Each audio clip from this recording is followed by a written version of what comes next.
사람에게는 누구나 자유가 있습니다. 먹는 자유, 또 입는 자유, 말하는 자유, 또 자는 자유. 또 여러분들이 오늘 이 아침에 하나님 전에 나올까 말까 생각했던 그런 자유도 있습니다. 어떤 것을 선택할 때도 마찬가지입니다. 갖고 싶은 것, 먹고 싶은 것, 그것에 대한 선택은 자유입니다. 우리들의 인생에는 크고 작은 선택의 순간이 계속됩니다. 어떤 것을 선택할 때 누구나가 옳은 선택을 하려고 합니다. 누구나가 최고의 선택을 하려고 생각을 합니다. 아마 여러분도 지금까지 살아오시면서 어떤 곳에 수많은 선택을 하면서 지금까지 살아오셨을 거예요. 그런데 문제는 우리가 선택한 결과물이 항상 옳은 선택, 최고의 선택을 하셨습니까? 여러분이 지금까지 하신 그 모든 선택, 그것이 여러분에게 최상이 됐습니까? 그렇지 않죠. 그래서 늘 우리는 과거에 대한 후회도 하고 또 실망도 하고 낙담도 하고 내가 왜 그때 옳은 선택을 하지 못했을까 하는 자괴감도 듭니다. 만약 우리가 하나님께서 원하시는 그 옳은 선택, 아마 최상의 선택을 하였다면요, 아마 지금 우리는 주님다는 모습으로 살아가고 있을 거예요. 어떤 것으로부터도 우리는 시험당하지 않을 것입니다. 여러분, 창세기에 등장하는 아담과 하와를 잘 아시잖아요. 하나님께서 따먹지 말라는 그 선악과를 따먹는 잘못된 선택으로 말미암아 결국 지금 우리에게까지 죄와 죽음이 오게 되는 그런 결과를 맞이했습니다. 하나님을 떠나간 선택, 하나님의 인도하심을 떠난 그런 선택, 그 선택은 결국 비극으로 끝나고 말게 됩니다. 예레미야 2장 13절에 이런 말씀이 있습니다. 내 백성이 두 가지 악을 행하였나니 곧 그들이 생수에 근원되는 나를 버린 것과 스스로 웅덩이를 판 것인데 그것은 그물을 가두지 못할 터진 웅덩이니라. 이스라엘 백성이, 아니 우리들이 하나님 앞에 큰 악을 저질렀는데 그것을 하나님을 버린 것, 또 하나는 스스로 웅덩이를 팠는데 스스로 웅덩이를 판 그 웅덩이에 물이 괴지 않는다는 거예요.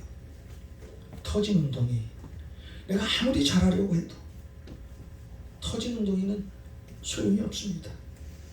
터진 웅덩이에는 물이 찰 수가 없습니다. 여러분, 하나님을 떠난 삶은 내가 아무리 잘 살아보려고 해도 그것은 헛것이라는 그런 말씀이에요. 여러분 한번 가만히 생각해 보십시오. 여러분의 인생에서 선택의 순간들을 한번 가만히 한번 생각해 보십시오. 그 중심에 하나님이 있었는가? 하나님은 아니면 그 중심에 내가 있었는가? 여러분이 지금까지 살아오시면서 수많은 선택을 했는데 정말 그 중심에 하나님이 있었는가? 아니면 그 선택의 순간에 내 의지를 드러냈는가? 아마 우리 성도님들은요, 100%는 아니더라도 어떤 선택을 할 때 하나님의 음성을 듣고 하셨을 거예요. 하나님 앞에 기도하고 어떤 선택을 하셨을 거예요. 우리가 지난주 감사기도원에서 부흥이라는 주제로 우리 같이 가서 기도하고 그랬는데, 이렇게 마가복음 9장 29절의 말씀 잘 아시잖아요. 그렇죠? 하나님으로부터 권능을 받았어요. 능력도 받았어요. 그래서 실제로 세상에 나가서 다른 사람에게 병 고침도 하고 그렇게 하나님의 기적을 베풀었어요. 그런데 어떤 일에는 전혀 그들이 손을 쓸 수가 없었어요. 왜 그랬을까요? 우리 주님께서 말씀하시잖아요. 기도 외에는 다른 것으로는 이런 종류가 나갈 수 없느니라. 기도 외에는 다른 것으로 이런 종류가 나갈 수 없느니라. 이런 종류가 뭐예요? 하나님의 권능이에요. 하나님의 능력이에요. 우리가 어떤 선택을 할 때 반드시 하나님 앞에 기도하고 해야 돼요. 기도하고 하지 않은 그 선택은요, 반드시 그 결과가 좋지 않습니다. 인간적인 선택을 하면은요, 인간적인 결과를 얻습니다. 그러나 하나님의 중심의 선택을 하면 하나님의 역사를 체험할 수 있다는 거예요. 누구나 선택은요, 마음대로 할 수가 있어요. 그러나 그 결과에 대한 책임은 누가 져요? 내가 지는 거예요. 여러분이 어떤 곳에 마음대로 선택을 할 수가 있어요. 그런데 그 결과에 대한 책임은 누가 하는 거예요? 내가 하는 것입니다. 그래서 우리가 하나님 앞에 기도하고 하나님 나 이렇게 하겠습니다 라고 묻고 하나님께서 그렇게 해라 라고 했던 선택은 누가 책임져 주세요? 하나님께서 책임져 주세요. 그러나 내가 기도하지 않고 내 마음대로 내 의지대로 한 선택은 그 결과물은 누가 책임져야 되는가? 내가 책임져야 된다. 인간적인 선택을 하는가? 우리는 하나님이 나를 위한 그런 선택을 하는가? 그 선택을 잘 해야 된다는 거예요. 물론 우리가 선택할 때 그 결과가 최선일 때가 있어요. 최선일 때가 있어요. 그런데 어떤 때는 최악일 때가 있다는 거예요. 그래도 정말 중요한 것, 오늘 여러분이 내린 그 결정이 여러분의 삶의 발자취가 된다는 거예요. 여러분이 오늘 내린 그 결정이 여러분의 삶의 발자취가 된다는 거예요. 자, 오늘 우리가 읽은 성경이 우리에게 말씀하시는 뜻이 무엇입니까? 아담 그 한 사람의 범죄로 말미암아 사망이 왕 노릇했다는 거예요. 저도 마찬가지입니다. 자, 여러분도 마찬가지일 거예요. 여러분에게 오늘 가장 무서운 것이 뭐예요? 여러분에게 오늘 가장 두려운 것이 뭐예요? 죽음 아닙니까? 죽음이 가장 두려운 거예요. 가장 힘든 거예요. 가장 무서운 거예요. 제가 과거에 양로 사역을 할 때 우리 거기 보면 한 80, 90대시는 권사님들이 정말 많았어요. 이제 예배가 끝나면 그분들에게 한 사람 한 사람씩 이제 기도를 하는데, 이제 기도하기 전에 우리 권사님들 혹은 또 장로님들 거기에 계신 분들이 꼭 하는 말씀이 있어요. 아, 나 빨리 천국에 가고 싶은데, 나 빨리 천국에 가고 싶다. 물론 우리가 예수 믿는 사람들은 죽음 이후에 우리는 천국 갑니다. 근데 그 말이 사실일까요? 거짓일까요? 다는 아니더라도 거짓이에요. 왜냐하면 내가 개인적으로 한 분 한 분 가서 안수기도를 할 때 그분들이 제 귀에 대고 속삭이는 말씀이었어요. 목사님, 이 어디가 아픈데 이 병 빨리 좀 낫게 기도 좀 해주세요. 예배 보기 전에는 나 빨리 천국 가고 싶다고 했는데, 나 빨리 하나님이 데려가 달라고 그렇게 기도해 달라고 했던 분이 개인적으로 안수하실 때, 목사님, 나 이 병 낫게 기도해 주세요. 나 불편하지 않게 해주세요. 나 좀 오래 살게 해주세요. 자, 그렇다면 우리에게 죽음이 가장 두려운 거예요. 갔다 온 사람이 없잖아요. 어떤 사람이 경험하면 그 경험으로 끝나는 거예요. 그 경험을 얘기해 죽을 수가 없어요. 아무도 가보지 못한 그런 길이에요. 그래서 역시 현재 우리에게 가장 두렵고 무섭고 정말 그런 것은 죽음이라는 거예요. 그런데 이 아담의 한 사람의 범죄로 말미암아 우리의 삶을 이제 죽음이 지배하게 되었다는 거예요. 자, 그렇다면 우리 에덴 동산에서 아담과 하와가 왜 이렇게 잘못된 선택을 하였을까? 사실 그들의 환경은 어땠어요? 완벽했죠. 정말 너무나 멋진 환경이었을 거예요. 모든 것이 최상이었을 거예요. 그렇죠. 여러분 에덴 동산을 한번 생각해 보세요. 남부러울 것 없는 그런 환경이었어요. 먹는 것 해결되었고, 또 하나님과의 관계가 얼마나 좋았습니까? 또 다른 남자의 유혹, 다른 여자의 유혹도 받을 필요도 없었잖아요. 그렇죠. 부부 한 쌍만 있었잖아요. 그러니까 다른 남자에 대해서 생각할 필요가 없었던 거예요. 자, 아담과 하와가 살았던 그 에덴 동산은 진짜 완벽한 환경을 가진 그런 천국이었어요. 그런데 그들은 선악과를 먹지 말라는 하나님의 명령을 거부했습니다. 여러분, 우리가 살면서 어떤 잘못된 선택을 했을 때 그것이 환경의 문제일까요? 내 의지의 문제일까요? 물론 환경의 문제일 때도 있어요. 그러나 거의 전부가 내 의지의 문제다. 내 의지가 잘못된 것으로 말미암아 우리는 잘못된 선택을 할 수밖에 없다는 거예요. 여러분, 지금도 사단은 여러분에게 속삭이는 거 사실이죠. 좀 예배 보고 있어요. 그냥 너 내일 할 일, 그 일 생각해. 너 내일 나가서 할 일 많잖아. 하나님의 말씀은 내일 들어도 돼. 내일 성경 봐도 돼. 네 본능대로 한번 해봐. 네 마음대로 한번 해봐. 오늘 주일 쉬는 날 아니니? 네가 혹시 성경 보고 싶고 말씀 듣고 싶어? 내일 모레 수요일 날 해도 늦지 않았어. 자, 이 내용 어디서 많이 들었죠?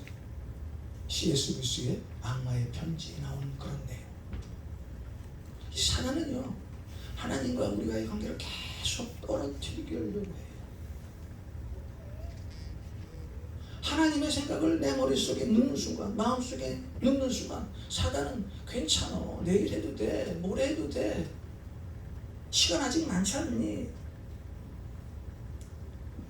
자, 여러분의 감정에 욕심이 더해지는 순간, 여러분의 감정에 욕심이 들어가는 그 순간 잘못된 선택의 길로 갈 수밖에 없다는 거예요. 자, 오늘 본문 17절, 18절, 19절을 제가 한번 다시 읽어드릴게요. 오늘 본문 5장 17절, 18절, 19절. 한 사람의 범죄로 말미암아 사망이 그 한 사람을 통하여 왕 노릇하였은즉 더욱 은혜와 의의 선물을 넘치게 받는 자들은 한 분 예수 그리스도를 통하여 생명 안에서 왕 노릇하리로다. 그런즉 한 범죄로 많은 사람이 정죄에 이른 것 같이 한 의로운 행위로 말미암아, 누구의? 예수 그리스도예요. 많은 사람이 의롭다 하심을 받아 생명에 이르렀느니라. 한 사람이 순종하지 아니하므로 많은 사람이 죄인 된 것 같이 한 사람이 순종하심으로 많은 사람이 의인이 되리라. 한 사람의 범죄가 뭐예요? 아담이라는 사람. 완벽한 환경에서 하나님과 가장 좋은 조건을 가지고 살 수 있었던 아담이라는 한 사람. 자, 그 사람이 왜 죄를 저질렀어요? 자신의 욕심 때문에. 자신의 욕심이 내 마음 가운데 들어오면 하나님 말씀 앞에 순종하지 않게 됩니다. 사람들은요, 욕심에 충실한 것이 하나님의 말씀에 순종하는 것보다 쉽다고 생각하기 쉽습니다. 그렇죠? 우리가 말씀을 떠나 살면은요, 하나님 말씀에 순종하는 것보다 내 의지가 먼저라는 거예요. 자신의 욕심에 취하는 순간 하나님의 말씀이 들어오지 않습니다. 그래서 선악과를 먹으면서 나도 하나님처럼 선과 악을 알게 된다라고 창세기 3장 5절에 말씀하고 있잖아요. 자, 선악과를 먹으면서 하나님처럼 선과 악을 알게 된다. 여러분 한번 생각해 보셨어요? 여러분이 하나님처럼 된다는 것이 얼마나 무섭고 떨리고 힘든 것인 줄 아세요? 여러분이 하나님처럼 사는 그 순간, 여러분의 삶이 얼마나 어렵고 힘든지 한번 생각해 보셨어요? 자, 내가 하나님처럼 살아. 어떻게 살아야 될까? 아주 자그마한 죄도 짓지 않아야 돼. 내 마음에 어떤 더러운 생각도 갖지 않아야 돼. 하나님처럼 사는 사람이 어떻게 죄를 짓고 살겠어요? 그렇잖아요. 하나님처럼 사는 사람이 누가 어떤 사람을 정죄하겠어요? 하나님처럼 사는 사람이 어떻게 욕심부리고 살겠느냐는 거예요.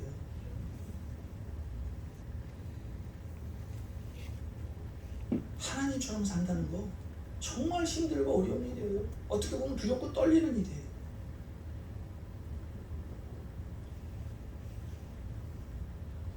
하나님께 불순종한 사람들에게 욕심은 늘 갈등하고 선과 악에서 대립하며 살게 됩니다. 왜냐하면 내 욕심이 늘 하나님을 대적하기 때문입니다. 그래서 이제 사람은 끊임없이 순종과 불순종 사이에서 갈등하며 선택하며 사는 존재가 된 거예요. 그런데 문제가 뭡니까? 선과 악을 다 아는 여러분들이 죄악된 우리의 본성이 시키는 대로 무엇이든지 할 수 있다고 생각하는 거예요. 왜 그렇습니까? 아담의 원죄로 말미암아. 아담의 원죄가 지금 우리 안에 있다는 거예요. 그래서 우리 안에는 옳은 일을 행하고 내 욕망을 이길 만한 능력이 없다는 거예요. 자, 아담과 하와는요, 다시는 에덴 동산으로 돌아갈 수 없게 되었어요. 자, 이것이 그 당시 구약 시대의 이야기입니까? 아니에요. 나와 여러분의 이야기예요. 우리도 다시는 에덴 동산으로 돌아갈 수 없다는 거예요. 왜요? 우리 안에 죄악 때문에. 우리 안에 있는 이 원죄 때문에 우리는 다시 낙원으로 돌아갈 수 없다는 거예요.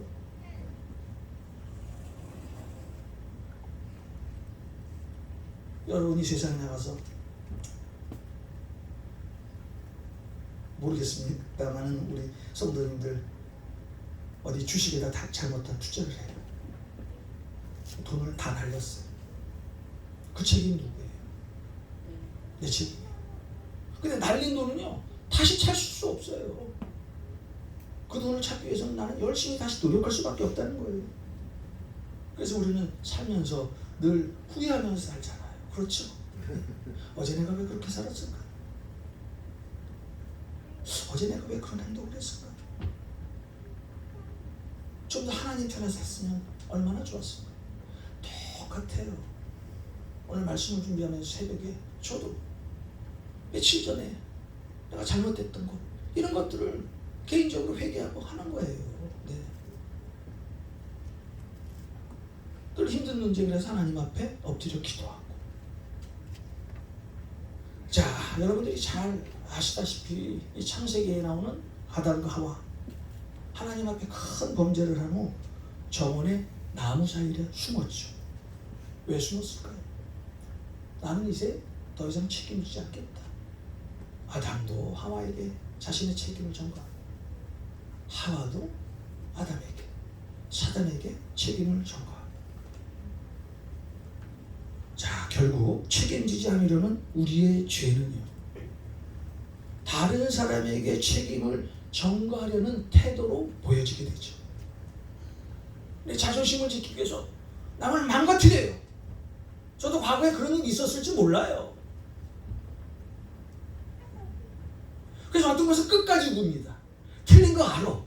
잘못된 걸 알아. 내가 잘못된 해답을 준 것도 알아. 그런데 내 안에 있는 이 자존심이 굴복하지 마. 자, 그러면서 누구를 잡아요? 어떤 또 다른 사람을 잡는 거예요. 내 옆에 있는 한 사람을 잡는 거예요. 그것이 우리 마음이라는 거예요. 이것이 죄의 결과라는 거예요. 여기서 자유로울 사람은 아무도 없다는 거예요. 목사, 장로, 권사, 집사, 전도사, 선교사, 여기서 자유로울 사람 아무도 없다는 거예요. 우리는 죄 지을 사람밖에 없는 그런 사람이기 때문에. 아담과 하와가 끝까지 하나님 앞에 회개하지 않고 자신의 책임을 남에게 돌립니다. 만약에 그때 아담과 하와가 우리가 주님 앞에 회개하고 하나님 앞에 돌아갔다면 그 결과는 어땠을까 하는 것은 생각해 볼 수가 있죠. 자, 오늘 본문 18절에 그런즉 한 범죄로 많은 사람이 정죄에 이른 것 같이 한 의로운 행위로 말미암아 많은 사람이 의롭다 하심을 받아 생명에 이르렀느니라. 주님이 이 땅에 오셨어요. 자, 지금까지 우리가 잘못된 선택으로 죄악 가운데 있다고 하더라도 지금 회개하고 주님 앞에 기도하고 회개만 한다면은 우리 주님이 우리의 모든 죄를 도말해 주시겠다는 거예요. 주님께서 우리의 생명을 책임져 주시겠다는 거예요. 2005년인 것 같아요. 2005년도 제가 신학교에 들어가서 공부를 하고 있는데 그 당시 지금은 이제 연락이 안 되는데요. 한 신학교에서 한 2, 3년 같이 공부했던 어떤 학우입니다. 한 50대가 되셨어요. 신학교에 오셨는데 이분이 말씀이 없으세요. 아주 너무 얌전하게 생기고. 그런데 이분과 이제 저녁을 같이 한번 이제 먹게 되었습니다. 그러면서 이분의 과거를 어떻게 해서 미국에 들어왔고 어떻게 해서 신학 공부를 했다라는 말씀을 갖다가 정말 한두 시간 계속 했던 것 같아요. 한국에서 출판사를 경험했다고 합니다. 출판사를 경험하다가 남의 돈을 갖다 끌어들이고 그러다 보니까 출판사가 이제 부도가 나고 돈을 갚을 능력이 없자 미국으로 도망온 거예요. 아주 쉽게 얘기해요. 미국에 오니까 미국에 살 일이 뭐 있겠어요. 한 50이 넘는 친구. 자, 그러면서 미국에 와서 이 로스앤젤레스에서 또 과거에 한국에서 어떤 일을 생각하면서 그래, 내가 미국에 오니까 한국 사람이 많잖아요. 자, 그 사람들을 몇 명 이렇게 좀 모집을 하고 돈 많은 사람들을 갖다 이렇게 규합을 해갖고 무슨 사업을 하려고 그 생각을 했던 것 같아. 근데 그 사업의 내용은 내가 여러분들에게 뭐 이렇게 말씀할 필요는 없는 것 같아. 그때까지도 본인이 그래요. 한국에서 부도내고 왔어. 돈 하나도 없어. 이제 미국 가서 내가 이제 돈이 없잖아요. 그러니까 다른 사람 돈으로 또 사업을 하려고 생각을 했대. 근데 어느 날 마음 가운데 우리 주님이 찾아오셔서 너 또 나쁜 짓 하려고 하니? 라는 마음이 들더라고요.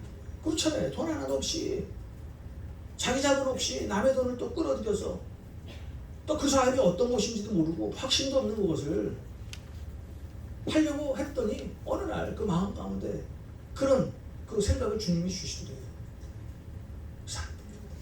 내가 미국에서 아무 일이라도 하면서 돈을 벌어서 한국에 있는 분들에게 또 빚을 조금이라도 갚고 그런 생각을 하다가 2005년도 그때 이제 신학교를 들어오신 거예요.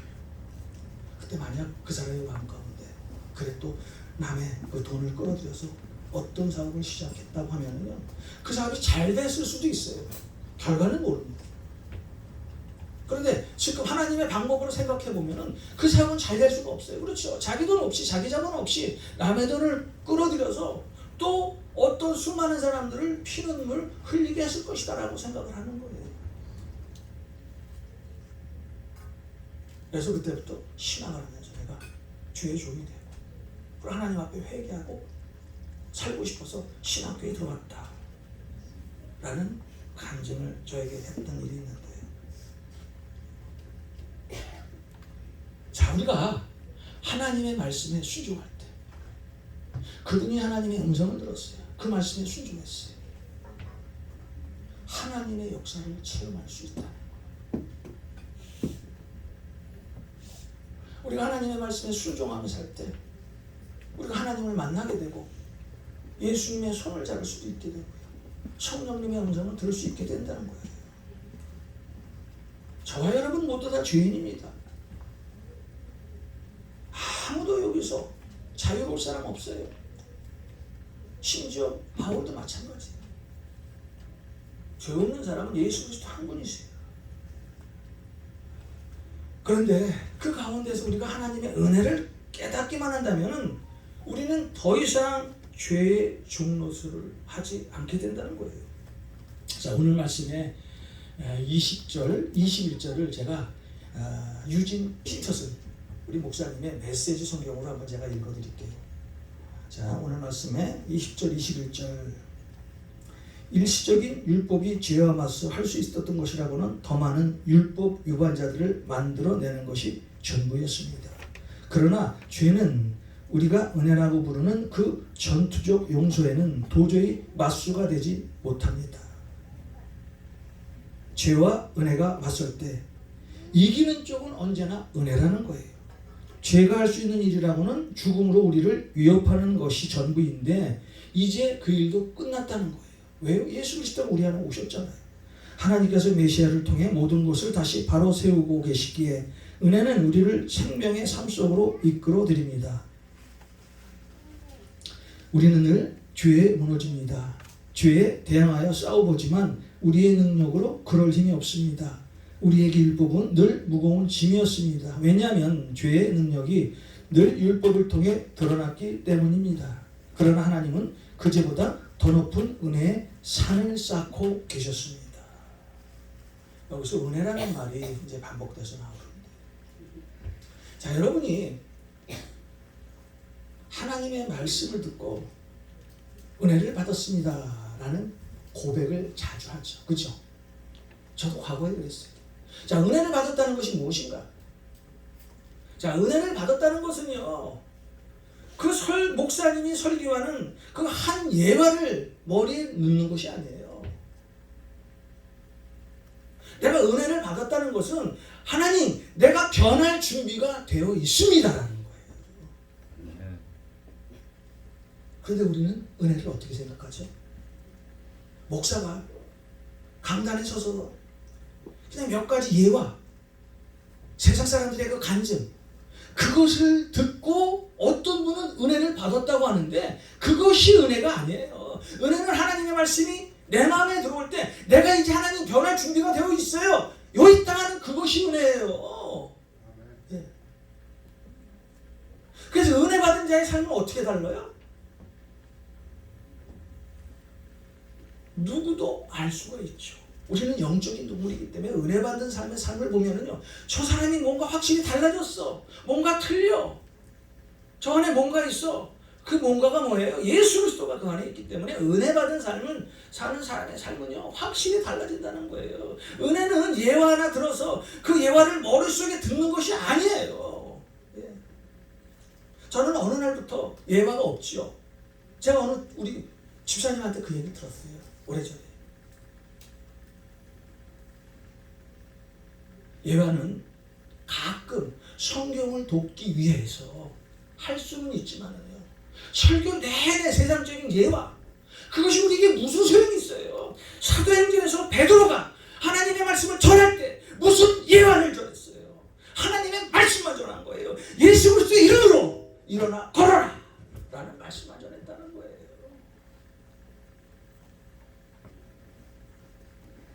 은혜는요, 은혜 받은 사람이 달라지게 돼 있어요.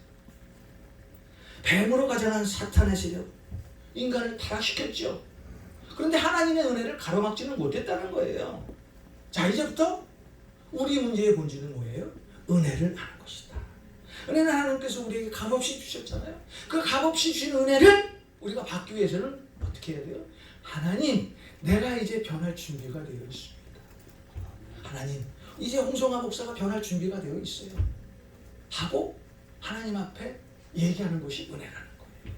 아멘. 잘못된 우리의 본성, 잘못된 다른 사람의 모습을 보면서 그 사람을 정죄합니다. 그래서 우리가 세상에 나가면은요, 예수를 믿는다고 하면서